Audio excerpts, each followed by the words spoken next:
Hello all welcome to my video. आज म यस भिडियोमा electronics communication and information engineering तथा कम्प्युटर इन्जिनियरिङमा ब्याचलर्स पढिरहेको स्टुडेन्टहरूको लागि माइनर अथवा मेजर प्रोजेक्ट गर्दाखेरि अथवा फाइनल प्रोजेक्ट गर्दाखेरि चाहिँ प्रोजेक्टको टाइटल कसरी सिलेक्ट गर्ने भन्ने बारेमा गाइड गर्न गइरहेको छु। सबभन्दा पहिला प्रोजेक्ट भनेको के होबाट सुरु गरौँ। सो प्रोजेक्ट भनेको चाहिँ एउटा ड्रिम विथ डेडलाइन भनेर भनिन्छ। त्यो भनेको एउटा हामीले के गर्ने भनेर देखेको एउटा दिमागमा सोचेको प्लान हो, जोसँग चाहिँ सम्पन्न गर्नको लागि, त्यसलाई कम्प्लिट गर्नको लागि सर्टेन डेडलाइन हुन्छ। अथवा यसलाई अर्को तरिकाले भन्दाखेरि हामीले देखिरहेको समस्याहरूलाई, प्रब्लमहरूलाई चाहिँ हामीले जानेको स्किल टेक्नोलोजी युज गरेर चाहिँ कुनै एउटा सोलुसन बनाउने र त्यो सोलुसन पनि एउटा निश्चित टाइमभित्र चाहिँ कम्प्लिट गर्ने हिसाबले डिजाइन गर्ने र त्यसलाई कम्प्लिट गर्नेलाई चाहिँ हामी प्रोजेक्ट भनेर भन्छौँ। सर्टकटमा भन्दाखेरि अब प्रब्लम सेड्युल फर सोलुसन भनेको चाहिँ प्रोजेक्ट हो। र प्रोजेक्ट भइसकेपछि चाहिँ प्रोजेक्ट हुनको लागि चाहिँ कस्तो कस्तो टास्कलाई चाहिँ प्रोजेक्ट भनिन्छ त भन्दाखेरि यसको केही फिचर्सहरू छ, किवर्ड्सहरू छ। प्रोजेक्ट भनेको चाहिँ एकचोटि सेट गरेको एक्टिभिटिज हो। हामी सुरुमा इनिसियल्ली हामी के गर्ने, के को लागि गर्ने, कसको लागि गर्ने, के युज गरेर गर्ने, के जेनेरेट गर्ने, के आउटपुटमा के दिने भन्ने कुराहरू सबै पहिले नै सेट गर्छौँ र त्यसलाई चाहिँ इम्प्लिमेन्ट गर्दै एउटा सर्टेन टाइमभित्र चाहिँ कम्प्लिट गर्छौँ। सो त्यस कारणले प्रोजेक्ट भनेको चाहिँ हामी धेरैवटा काम एकैचोटि गर्नको लागि चाहिँ गर्ने प्रोजेक्ट हुँदैन। त्यसको स्पेसिफिक अब्जेक्टिभ हुन्छ, एम हुन्छ। त्यो स्पेसिफिक एम र अब्जेक्टिभ मिट गर्नको लागि मात्रै हामी प्रोजेक्ट गर्छौँ र त्यो जतिसुकै टाइममा जहिले पनि भ्याउने भन्ने यदि टास्क छ भने त्यो चाहिँ प्रोजेक्ट हुँदैन। प्रोजेक्ट भनेको जहिले पनि यसको स्टार्टिङ टाइम र यसको इन्डिङ टाइम भनेको चाहिँ सेट हुनुपर्छ अलरेडी, र यो सर्टेन लाइफ साइकलमा चाहिँ कम्प्लिट हुन्छ। सो इनिसियल फेजदेखि फाइनलसम्म चाहिँ बिचमा धेरैवटा फेजहरू आउँछन्। सुरुवाती रिसर्चदेखि, टाइटल सेलेक्सनदेखि, प्रपोजलदेखि होइन, प्रोग्रेस, इम्प्लिमेन्टेसन, डिजाइनको कामहरू, टेस्टिङको कामहरू, भ्यालिडेसनको कामहरूदेखि कम्प्लिट हुँदै जान्छ। त्यस्तै गरेर प्रोजेक्ट भनेको चाहिँ एउटा युनिक प्रोडक्टको लागि अथवा सर्भिस प्रोभाइड गर्नको लागि गरिन्छ। हामीले गरेको प्रोजेक्टको चाहिँ प्रोडक्ट भनेको चाहिँ जेनरलाइज हुँदैन, जसको लागि पनि भन्ने हुँदैन। एउटा टार्गेटेड ग्रुपको लागि हुन्छ, टार्गेटेड ग्रुप अफ बेनिफिसियरीजको लागि हुन्छ, त्यो चाहिँ स्पेसिफिक हुने भयो। र प्रोजेक्ट भनेको चाहिँ एउटा स्पेसिफिक टाइम कन्स्टेन्टभित्र बसेर एउटा स्पेसिफिक कस्ट एस्टिमेसन अथवा बजेटमा कम्प्लिट गर्ने गरेर एउटा स्पेसिफिक क्वालिटीको सर्भिस अथवा आउटपुट चाहिँ प्रोभाइड गर्ने हिसाबले चाहिँ गरिन्छ। अब जब हामी एकाडेमिक प्रोजेक्टतिर, जुन हाम्रो ब्याचलर मास्टरमा हुने प्रोजेक्टहरू हुन्छ, त्यो चाहिँ युनिभर्सिटी कलेजमा हुने, त्यो प्रोजेक्ट भनेको चाहिँ कस्तो हुन्छ त भन्दाखेरि चाहिँ केही फिचरहरू अगाडि केही सबै कुराहरू इम्प्लिमेन्ट त हुन्छ, तर यसमा पनि हामी एकाडेमिक प्रोजेक्ट भनेर चाहिँ युनिभर्सिटी अथवा कलेजले ब्याचलर्सको कोर्स, मास्टर्सको कोर्स, पिएचडीको कोर्समा चाहिँ राखेको चाहिँ प्रोजेक्टलाई चाहिँ हामीले एकाडेमिक प्रोजेक्टको रूपमा लिन्छौँ। यो चाहिँ एउटा कोर्सको अथवा डिग्रीको नै एउटा पार्सियल फुलफिलमेन्टको रूपमा चाहिँ अथवा सब्जेक्टको रूपमा चाहिँ लिइन्छ। र यो प्रोजेक्टमा चाहिँ हामीले काम पनि गर्छौँ, सँगसँगै त्यसलाई रिपोर्ट डकुमेन्टेसनको फर्ममा चाहिँ लास्टमा सब्मिट गर्नुपर्ने हुन्छ, फाइनल रिपोर्टको फर्ममा। र त्यो फाइनल रिपोर्टमा चाहिँ बेसिकल्ली मेजर सेक्सनहरू चाहिँ abstract, introduction, literature review, methodology, result, discussion, conclusion and रिकमेन्डेसनहरू हुन्छ। त्यस्तै गरेर एकाडेमिक प्रोजेक्ट भनेको चाहिँ नर्मल प्रोजेक्टको रुलसँग मात्रै नभइकन युनिभर्सिटीले बनाएको रुल, अब कलेजले बनाएको रुल अथवा प्रोफेसरले अथवा हेड अफ डिपार्टमेन्टले अथवा प्रोजेक्ट कोअर्डिनेटरले बनाएको रुल्ससँग चाहिँ बेस्ड भएर चाहिँ काम गर्नुपर्ने हुन्छ। सो प्रोजेक्टको बेसिकली 3वटा फेजमा चाहिँ हामी एकाडेमिक प्रोजेक्टलाई डिभाइड गर्छौँ। फर्स्टमा प्रोपोजल फेज, हामी यसमा सुरुमा टाइटल सेलेक्सनदेखि लिएर हामी होल प्रोजेक्ट चाहिँ के गर्ने, कसरी गर्ने भन्ने बारेमा चाहिँ रिपोर्ट बनाउँछौँ र त्यसलाई प्रेजेन्ट गर्छौँ। त्यस्तै गरेर मिड टर्म अथवा प्रोग्रेस, हामी एट द मिड इयर अथवा मिड टाइमतिर चाहिँ कति काम भयो, कति बाँकी छ भनेर बुझाउने रिपोर्ट भनेको चाहिँ त्यो प्रोग्रेस रिपोर्टहरू हुन्छ। त्यस्तै गरेर सबै कुरा सकिसकेपछि चाहिँ फाइनल आउटपुट यो आयो, रिजल्टलाई एनालाइसिस गर्दा यो देखियो र हाम्रो एक्सपेक्टेड आउटपुट मिट भयो कि भएन होइन, त्यसको सबै कुराको एनालाइसिस शुद्धको कामहरू चाहिँ फाइनलमा हुन्छ। त्यस्तै गरेर अब प्रोजेक्टको टाइटल कसरी सेलेक्ट गर्ने त आजको मेन कन्सर्न भनेको चाहिँ यो भिडियोको प्रोजेक्टको टाइटल कसरी सेलेक्ट गर्ने भन्ने कुरामा हुन्छ। सो प्रोजेक्टको टाइटल सेलेक्ट गर्नको लागि चाहिँ हामी प्रोजेक्ट जहिले पनि starts from problem, So every project starts from problem. यदि कसैलाई केही पनि प्रब्लमै परेको छैन भने त्यसलाई हामीले केही नयाँ इन्भेन्ट गर्नु नै छैन, केही सिस्टम बनाउनु नै पर्दैन। जब हामीलाई केही आवश्यक पर्छ अथवा केही समस्या पर्छ तब त्यसको सोलुसनको लागि चाहिँ हामी केही काम गर्छौँ। त्यो काम भनेको चाहिँ हाम्रो लागि प्रोजेक्ट भयो। र कुनै एउटा प्रब्लम हामीले लिइसक्यौँ, फर इक्जाम्पल जस्तै हाम्रो अफिसमा कुनै एउटा प्रब्लम होला, हाम्रो घरमा कुनै एउटा प्रब्लम होला होइन, कुनै मेन्युअली गरिरहेको काम चाहिँ झन्झटिलो होला होइन, त्यस्तो खालको प्रब्लमहरू, कुनै बिजनेसको लागि चाहिँ प्रब्लम होला होइन, त्यो प्रब्लमहरूलाई चाहिँ हामीले पहिला सेलेक्ट गर्नुपर्ने हुन्छ।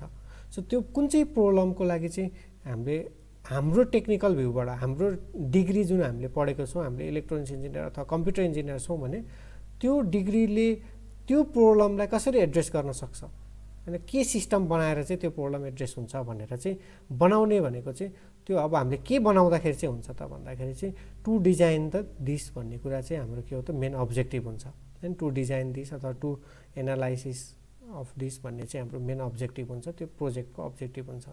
त्यस्तै गरेर हामीले कुनै अब्जेक्टिभ सेट गरिसकेपछि अब त्यो प्रोजेक्ट अथवा त्यो अब्जेक्टिभ त्यो प्रब्लमको लागि पहिला अरूले पनि काम गरेको होला, हामी मात्रै एक्लैले चाहिँ त्यो गरेको पहिलोचोटि त नहुन सक्छ, त्यस्तै खालको अथवा त्यहीसँग रिलेटेड अरूले गरेको हुन्छ।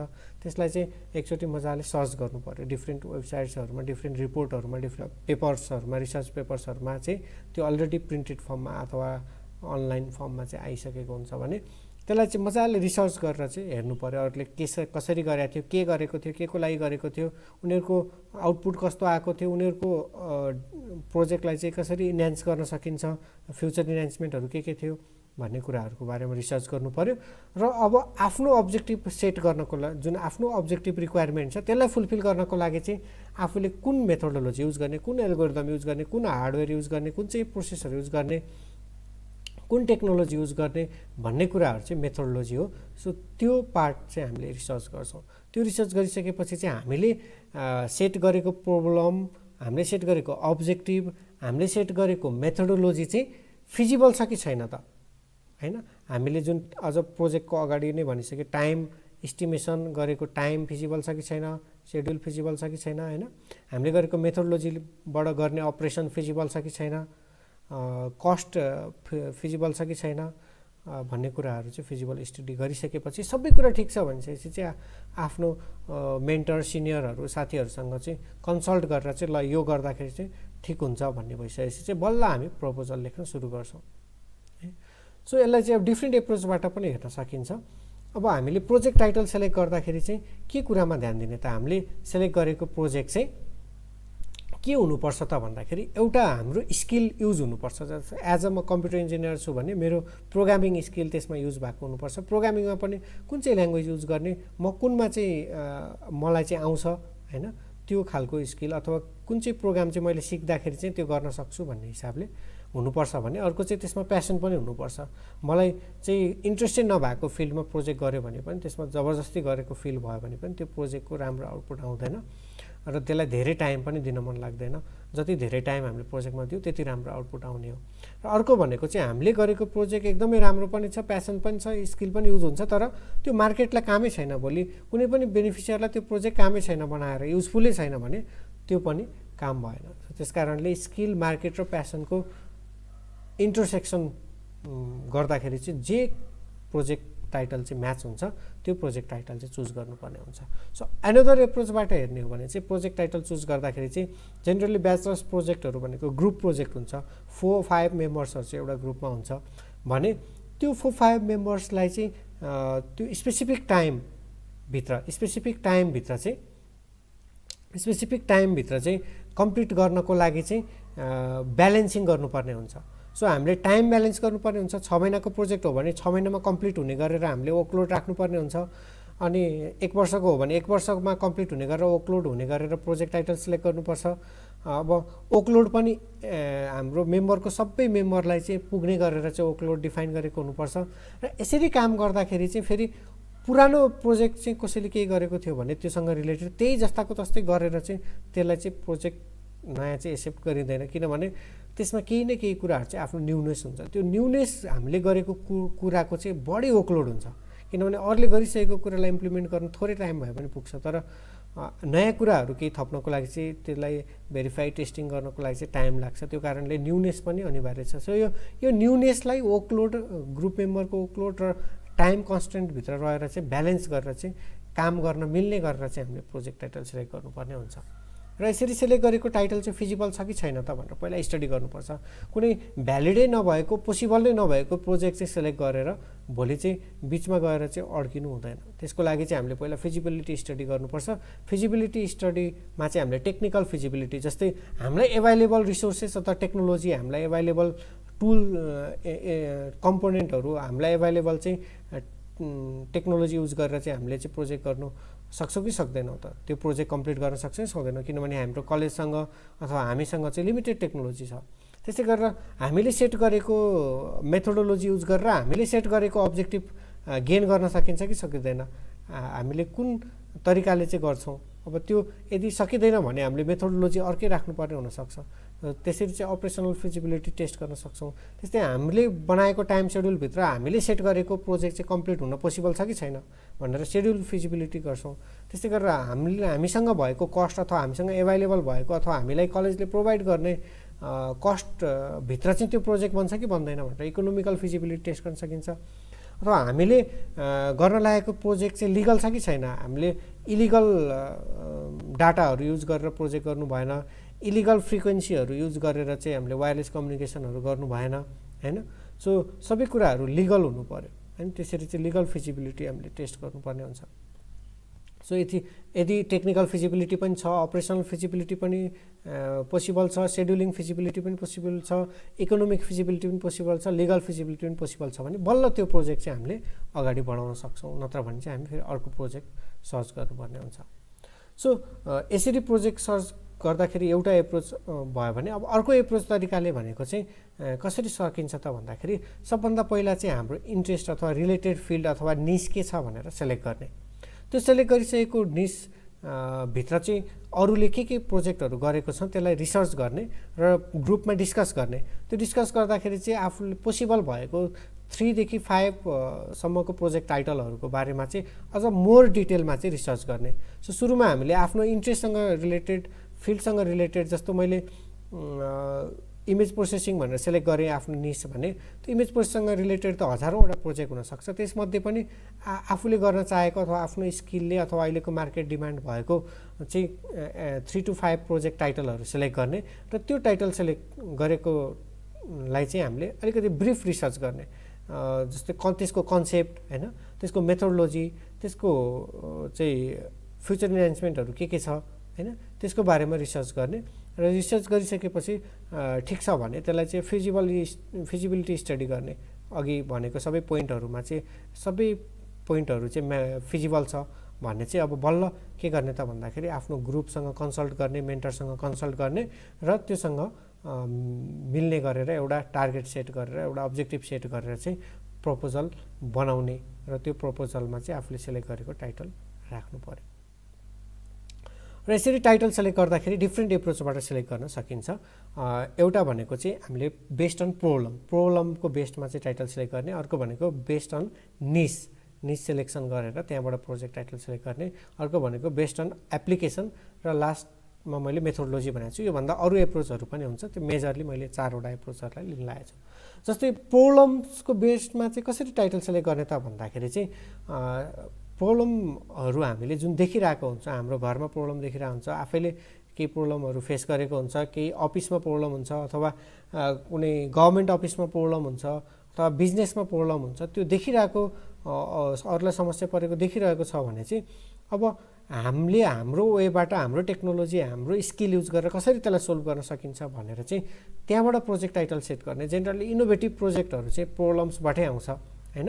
जस्तै प्रोजेक्ट सोल्भ गर्दाखेरि चाहिँ के प्रोजेक्ट गर्ने भन्दाखेरि चाहिँ म यो प्रोजेक्ट गर्छु जसले चाहिँ यो प्रब्लमलाई सोल्भ गर्छ भन्ने हिसाबले सर्च गर्न सकिन्छ। जस्तो हामीले चुनावमा चाहिँ भोटिङ काउन्ट एकदम कम भएको देख्यौँ, त्यो एउटा प्रब्लम भयो। अब त्यसलाई चाहिँ रिसोल्भ गर्नलाई क्विकली भोटिङ सकिने बित्तिकै रिजल्ट दिनलाई हामीले के बनाउने त भन्ने चाहिँ अब हाम्रो प्रोजेक्ट हुन्छ क्या।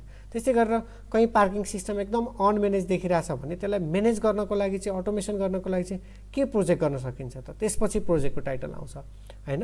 अब कुनै घरमा चाहिँ एप्लिकेसनहरू सबै मेन्युअली कन्ट्रोल गरिरहेछ, मेन्युअली अन अफ गरिराख्नुपर्छ, त्यो गर्दाखेरि धेरै प्रब्लम पावर लसहरू भइरहेछ भने त्यो प्रब्लम भयो, त्यसलाई सोल्युसन दिनको लागि चाहिँ अटोमेसन, होम अटोमेसनहरू गर्ने भन्ने चाहिँ अब प्रोजेक्ट हुन्छ क्या। सो त्यस्तै गरेर अब रुमहरू फाइन्ड गर्नलाई, होस्टेलहरू फाइन्ड आउट गर्नको लागि चाहिँ एकदम गाह्रो भइरहेछ मान्छेलाई भने त्यसलाई चाहिँ अनलाइन इजी वेबाट चाहिँ कसरी चाहिँ फाइन्ड आउट गर्न सकिन्छ भनेर चाहिँ फेरि प्रोजेक्ट हुनसक्छ। सो यसरी चाहिँ हामीले देखिरहेको प्रोजेक्टलाई चाहिँ टाइटल, त्यसको सोल्युसनलाई चाहिँ हामीले टाइटल बनाएर चाहिँ प्रोजेक्टको टाइटल सेलेक्ट गर्न सक्छौँ। त्यस्तै गरेर अर्को एप्रोच भनेको चाहिँ निस सेलेक्सनबाट। सो हाम्रो इलेक्ट्रोनिक्स एन्ड कम्प्युटरमा चाहिँ एकदम मोर देन 1000 निसहरू छ क्या, त्योभित्र सानसानो। त्यसमध्ये मेजर निसहरूमा इक्जाम्पलहरू दिन्छ, जस्तै मलाई इमेज प्रोसेसिङ भन्ने एउटा निस हो कम्प्युटर इन्जिनियरिङभित्रको भने इमेज प्रोसेसिङसँग रिलेटेड प्रोजेक्टहरू मैले गर्न सक्छु। इमेज प्रोसेसिङसँग रिलेटेड प्रोजेक्टहरू मैले सर्च गर्छु, त्यसमा पनि अब फेस डिटेक्सन हुनसक्छ। अब त क्यान्सर सेलको चाहिँ इमेजबाट चाहिँ क्यान्सर डिटेक्सन गर्ने हुनसक्छ। सो यस्तो डिफ्रेन्ट खालको प्रोजेक्टहरू चाहिँ त्यहाँभित्रबाट आउँछ। त्यस्तै गरेर डाटा साइन्ससँग रिलेटेड प्रोजेक्ट हुनसक्छ, रोबोटिक्ससँग रिलेटेड प्रोजेक्ट हुनसक्छ। यो रोबोटिक डाटा साइन्स भनेको चाहिँ हाम्रो निस भयो हैन, हाम्रो डोमेन भयो, हाम्रो फिल्ड भयो। त्यस्तै गरेर मेसिन लर्निङसँग रिलेटेड हुनसक्छ, रिमोट सेन्सिङसँग रिलेटेड हुनसक्छ, GIS सँग रिलेटेड प्रोजेक्टहरू हुनसक्छ, IoT बेस्ड प्रोजेक्टहरू हुनसक्छ, ड्रोनसँग रिलेटेड प्रोजेक्ट हुनसक्छ, FPGA सँग रिलेटेड प्रोजेक्ट हुनसक्छ, वायरलेस रिलेटेड प्रोजेक्टहरू हुनसक्छ। त्यसरी आफूले कुनै एउटा निस सेलेक्ट गर्ने, म वायरलेसमा गर्छु अथवा म इमेज प्रोसेसिङमा गर्छु, म मेसिन लर्निङमा गर्छु भनेर एउटा चाहिँ निस पहिला सेलेक्ट गर्ने र त्यो निससँग भित्र चाहिँ हाम्रो हजारौँ प्रोजेक्टहरू छन्। फेरि त्यो हजारौँ प्रोजेक्टबाट पनि त्यसको मेन सब निस भनौँ अथवा सब डोमेन चाहिँ सेलेक्ट गर्ने, त्यहाँभित्र बसेर चाहिँ बल्ल आफ्नो कुनै एउटा टाइटल चाहिँ सेलेक्ट गर्न सकिन्छ। सो अर्को एप्रोच भनेको चाहिँ selecting title based on application. जस्तै म कुनै ठाउँमा चाहिँ एप्लिकेबल हुने प्रोजेक्ट गर्छु भनेर चाहिँ त्यसरी पनि हामीले सर्च गर्न सक्छौँ। जस्तै म ई-कमर्सको एप्लिकेसनको लागि चाहिँ ई-कमर्स साइटको लागि चाहिँ म एप्लिकेसन बनाउँछु अथवा वेबसाइट डिजाइन गर्छु अथवा कुनै एल्गोरिदम डेभलप गर्छु भन्ने चाहिँ प्रोजेक्ट हुनसक्छ। त्यस्तै गरेर वेब पेज डेभलपमेन्टको प्रोजेक्ट गर्छु भनेर कुनै प्रोजेक्ट गर्न सकिन्छ। फोरकास्टिङको लागि गर्छु हैन, यो चाहिँ फोरकास्टिङ भनेको एउटा एप्लिकेसन हो। अब यसमा वेदर फोरकास्टिङ हुनसक्छ अथवा सेयर मार्केटको चाहिँ प्राइस फोरकास्टिङ हुनसक्छ। अब यस्तो डिफ्रेन्ट एप्रोचमा चाहिँ हामी सर्च गरेर त्यो भित्रको एउटा टपिक चाहिँ चुज गर्न सक्छौँ। त्यस्तै गरेर रिकमेन्डेड सिस्टम, जस्तै अब यहाँनिर ई-कमर्स साइटमा अब हामीले प्रोडक्टहरू रिकमेन्ड गर्न पनि सक्छौँ। अब त्यस्तै गरेर च्याटबोट बनाएर केही प्रोडक्ट रिकमेन्ड गर्न पनि सक्छौँ। अब म्युजिक प्लेयरलाई म्युजिक रिकमेन्ड गर्न पनि सक्छौँ। अब यसको पनि धेरैवटा डोमेनमा जान मिल्छ। यो रिकमेन्डेड सिस्टम भनेर चाहिँ एउटा एप्लिकेसन जस्तो भयो। त्यस्तै गरेर एप डेभलपमेन्टसँग रिलेटेड प्रोजेक्ट हुनसक्छ, अटोमेसनसँग रिलेटेड प्रोजेक्ट हुनसक्छ, सेक्युरिटीसँग रिलेटेड सब्जेक्ट हुनसक्छ। अब सेक्युरिटीमा पनि ब्याङ्कको सेक्युरिटी हुनसक्छ, साइबर सेक्युरिटी हुनसक्छ, धेरै खालको सेक्युरिटी हुन्छ। अब डिटेक्सन रिलेटेड भनेको चाहिँ अब केही चाहिँ अब हार्डवेयरसँग हो भने जस्तै अब्जेक्ट डिटेक्सन हुनसक्छ हैन। अब इमेज प्रोसेसिङ गरेर चाहिँ अब्जेक्ट डिटेक्सन पनि हुनसक्छ, सेन्सर युज गरेर अब्जेक्ट डिटेक्सन पनि हुनसक्छ हैन। सो अब फेक करेन्सी डिटेक्सन हुनसक्छ। अब यस्तो डिफ्रेन्ट डिटेक्सनसँग रिलेटेड प्रोजेक्ट पनि गर्न सकिन्छ। र अर्को भनेको चाहिँ मेथोडोलोजीसँग बेस्ड चाहिँ टाइटल सेलेक्सन। त्यो भनेको चाहिँ मेथोडोलोजी भनेको हामीले के गरेर, कुन टुल्स युज गरेर अथवा कुन एल्गोरिदम युज गरेर चाहिँ प्रोजेक्ट गर्ने त भनेको। जस्तो मलाई चाहिँ इलेक्ट्रोनिक सेन्सर युज गरेर चाहिँ प्रोजेक्ट गर्नु छ भने इलेक्ट्रोनिक सेन्सर रिलेटेड प्रोजेक्ट भनेर सर्च गर्न सक्छ। जस्तै temperature sensor, pressure sensor, humidity sensor, ultrasonic sensor, fingerprint sensor, त्यस्तो धेरै सेन्सरहरू छ। त्यस्तै गरेर म आर्डिनो बेस्ड प्रोजेक्ट गर्छु भनेर आर्डिनोसँग रिलेटेड प्रोजेक्ट गर्छु भनेर अब सर्च गर्न पनि सक्छु। जस्तो म कम्प्युटर इन्जिनियरिङमा CNN बेस्ड प्रोजेक्ट गर्छु अथवा न्युरल नेटवर्क बेस्ड प्रोजेक्ट गर्छु अथवा डिप लर्निङ बेस्ड प्रोजेक्ट गर्छु भनेर चाहिँ सर्च गर्न सकिन्छ है। यसो अथवा स्पेसिफिक एल्गोरिदम नै तोकेर हामीले हैन अब जेनेरिक एल्गोरिदम युज गरेर प्रोजेक्ट गर्न सक्छु अथवा डिसिजन ट्री एल्गोरिदम युज गरेर प्रोजेक्ट गर्न सक्छु भनेर त्योसँग रिलेटेड प्रोजेक्ट भनेर सर्च गर्न सकिन्छ। त्यसमा पनि धेरै प्रोजेक्ट हुन्छ, त्यो मध्ये पनि अब आफ्नो स्किल, आफ्नो क्यापासिटी, आफ्नो टाइम अनुसार चाहिँ हामीले सबै कुरा हेरेर प्रोजेक्ट सेलेक्ट गर्नुपर्ने हुन्छ। सो यसरी डिफ्रेन्ट एप्रोचबाट प्रोजेक्ट सेलेक्सन गर्ने आइडिया भयो। अब प्रोजेक्ट अरूले गरेको जुन रिसर्च गर्ने भनेर भनौँ हामी जेनरली त्यसलाई लिटरेचर रिभ्यू पनि भन्छौँ होइन। हामीले जस्तै प्रोजेक्टहरू अलरेडी के भइरहेको छ, कसले गरेको छ, उनीहरूले के रिजल्ट निकालेको छ, उनीहरूले के मेथोडोलोजी युज गरेको छ, सबै हामीले रिसर्च गर्नुपर्ने हुन्छ। जति धेरै रिसर्च गर्यो त्यति धेरै प्रोजेक्ट आइडियाहरू आउँछ र आफूलाई केही नयाँ कुरा गर्नको लागि पनि हेल्प गर्छ र आफ्नो इम्प्लिमेन्टेसनमा पनि धेरै कुराहरू हेल्प गर्छ। त्यसको लागि चाहिँ हामीले अरू गरेको रिसर्चहरू चाहिँ आर्टिकल पेपरहरूबाट चाहिँ हामीले लिन सक्छौँ। जस्तै त्यसको लागि scholar.google.com गएर सर्च गर्न सक्छौँ, IEEE explore.IEEE.org गएर सर्च गर्न सक्छौँ। त्यस्तै गरेर अरू इम्पोर्टेन्ट केही टाइटल वेबसाइटहरू म यहाँ देखाउँछु, त्योभन्दा धेरै पनि हुन्छ। researchgate.net, academia.edu, nebonprojects.com भन्ने छ, github.com भन्ने छ, projectideas.co.in भन्ने छ, lprocus.com भन्ने छ, electronics for you भन्ने छ। यस्तै धेरैवटा हजारौँ वेबसाइटहरू छन्। त्योमध्ये अब आफूले सर्च गरेको निसहरूमा कुन चाहिँ मनपर्छ त्यो वेबसाइटहरूमा गएर चाहिँ हामीले सर्च गर्न सक्छौँ। अब सबै कुरा गरिसकेपछि म यो सिस्टम बनाउँछु अथवा म यो एप्लिकेसन बनाउँछु अथवा म यो प्रोडक्ट बनाउँछु, म यो सर्भिस बनाउँछु भनेर आफूले चुज गरिसकेपछि हामीले जुन रिपोर्टमा प्रपोजलमा चाहिँ जुन टाइटल राख्छौँ त्यो टाइटल चाहिँ कसरी लेखिन्छ त, कसरी बनाइन्छ त भन्दाखेरि कुनै एउटा सिस्टम अब जस्तो डिटेक्सन सिस्टम अथवा कुनै एप्लिकेसन मोबाइल एप्लिकेसन बनाएको छ भने मोबाइल एप्लिकेसन भन्ने टाइटल हाम्रो हुँदैन। त्योसँग कस्तो खालको मोबाइल एप्लिकेसन केही फिचरहरू पनि त्यसले बोल्नुपर्ने हुन्छ, केही मेथोडोलोजीका कुराहरू पनि टाइटलले बोल्नुपर्ने हुन्छ। त्यसको लागि चाहिँ हामी मेन टाइटलको नेमभन्दा अगाडि चाहिँ केही वर्डहरू युज गर्छौँ, त्यसलाई हामी प्रिफिक्स नेम भनेर भन्छौँ। जस्तै डिजाइन अफ समथिङ भन्ने चाहिँ प्रिफिक्स नेम भयो प्रो टाइटलको। एनालाइसिस अफ समथिङ हुनसक्छ, डिटेक्सन अफ समथिङ हुनुपर्छ अथवा समथिङ बेस्ड हुनसक्छ, जस्तै फिङ्गरप्रिन्ट बेस्ड यो सेन्सर बेस्ड भनेर भन्न सक्छौँ होइन। त्यसै गरेर अब मेन नेममा चाहिँ जस्ट समथिङ सिस्टम हुनसक्छ, समथिङ एप्लिकेसन हुनसक्छ, समथिङ डिटेक्सन हुनसक्छ र त्यो जुन पछाडि जोड्ने नाम भनेको हामी सफिक्स नेम भनेर भन्छौँ। त्यो भनेको जस्तो मेथोडोलोजी बेस्ड भने using Arduino, using genetic algorithm होइन। अब कसको लागि गरेको टार्गेट के छ त भन्दा फर म्यानुफ्याक्चरिङ प्लान्टको लागि, फर क्यान्सर पेसेन्टको लागि भनेर यसरी चाहिँ नाम बनाउन मिल्छ। केही इक्जाम्पलहरू मैले राखेको छु, जस्तै fingerprint based electronic voting machine using Arduino भने। सो इलेक्ट्रोनिक भोटिङ मेसिन भने हाम्रो मेन प्रोजेक्ट हो, तर हामी इलेक्ट्रोनिक भोटिङ मेसिन मात्रै राख्दैनौँ कि त्यसलाई अलिकति जस्टिफाई गर्नको लागि, अलिकति मोर इन्फर्मेसन नामबाटै दिनको लागि चाहिँ अगाडि हामीले प्रिफिक्स थप्यौँ फिङ्गरप्रिन्ट बेस्ड भनेर, पछाडि युजिङ आर्डिनो भनेर सफिक्स थप्यौँ। सो यसरी चाहिँ प्रोजेक्ट टाइटल बनाइन्छ। त्यस्तै गरेर Arduino based weather forecast application using open weather map API भयो होइन। त्यस्तै online job application system with job matching feature भयो। Web based weather billing management system with payment notification भयो, एसएमएस भयो। त्यस्तै गरेर credit card fraud detection using artificial neural network भयो। So यस्तो मल्टिपल फिचर्सहरू चाहिँ हामीले नाममा नै जोडेर चाहिँ हामीले प्रोजेक्टको टाइटल बनाउन सक्छौँ। सो यसरी चाहिँ हामीले प्रोजेक्ट कसरी सर्च गर्ने, कसरी चाहिँ नाम बनाउने र प्रोजेक्ट टाइटल सेलेक्ट गर्नुभन्दा अगाडि के कुरामा ध्यान दिने, के कुरा स्टडी गर्ने भन्ने कुराहरू चाहिँ यो भिडियोमा गऱ्यौँ। सो यो भिडियो हेरेकोमा सम्पूर्णलाई थ्याङ्क यू भन्न चाहन्छु र नेक्स्ट भिडियोमा चाहिँ म प्रपोजल हामीले टाइटल सेलेक्ट गरिसकेपछि जुन प्रपोजल लेख्छौँ त्यो प्रपोजलको फर्मेट के हुन्छ र त्यसलाई हामीले एमएस वर्डमा चाहिँ माइक्रोसफ्ट वर्डमा चाहिँ टाइप गरेर हान्दाखेरि चाहिँ केही ट्रिक्सहरू अथवा केही टिप्सहरू छ जसले चाहिँ त्यो प्रपोजल लेख्ने चाहिँ टाइम हाम्रो सेभ गर्छ। त्यो कुराहरूलाई लिएर म नेक्स्ट भिडियोमा आउँछु। त्यसको लागि चाहिँ लर्न विथ सुरोज बुर्लाकोटी भन्ने फेसबुक ग्रुपमा चाहिँ जोइन गर्ने, जसको लिङ्क चाहिँ तल मैले राखेको छु। ओके।